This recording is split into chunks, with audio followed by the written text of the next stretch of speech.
एक बार एक गांव में राजा सुबह सुबह घोड़े के तबेले में पहुंच जाता है। वहां सुबह सुबह एक साधु आता है और भिक्षा मांगने लगता है। यह देखकर राजा क्रोधित हो जाता है और वो राजा घोड़े की लीन उठा के साधु के लोटे में डाल देता है। साधु बहुत शांत स्वभाव के थे।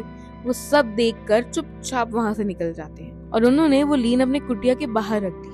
और कुछ समय बीतने के बाद वो राजा जब भी उस कुटिया से बाहर जा रहे थे और कुछ समय बीतने के बाद वो राजा जब उस कुटिया के बाहर से जा रहा होता है तो वो देखता है कि एक कुटिया के बाहर ढेर सारा गोबर हो। तो वो आसपास देखता है तो वहाँ उसे कोई तबेला या गाय घोड़ा नहीं दिखता। तो वो चकित हो जाता है और वो उस कुटिया के अंदर चले जाता है और वहाँ उस साधु से पूछता है कि गुरुजी, यहाँ तो कोई तबेला नहीं है, फिर ये गोबर कहाँ से आया? तो साधु कहता है कि राजा ने मुझे दिया था, अब ये उसी राजा को खाना पड़ेगा। ये सुन राजा उदास हो गया और कहने लगा, मुझे माफ करना गुरुजी। फिर राजा कहता है कि मैंने तो थोड़ा सा गोबर दिया था, फिर ये इतना सारा कैसे हो गया? तो साधु वापस आता है। तो साधु कहता है कि कोई भी चीज अगर भिक्षा में कोई किसी को दे तो वो चीज उसके पास वापस आती। राजा ने विनती करी और साधु से माफी मांगने लगा और कहने लगा कि मैं ऐसी गलती कभी नहीं करूंगा और मुझे इसका उपाय बताइए जिससे मैं इस गलती का पश्चाताप कर सकूं। साधु ने कहा, एक उपाय है, आपको कुछ ऐसा करना पड़ेगा जो करने में गलत लगे पर असल में गलत ना हो। जब लोग आपको देखेंगे तो आपकी निंदा करेंगे, जितने लोग आपकी निंदा करेंगे उतने ही आपके पाप हल्के हो जाएंगे। ये सुन के राजा अपने महल में चला जाता है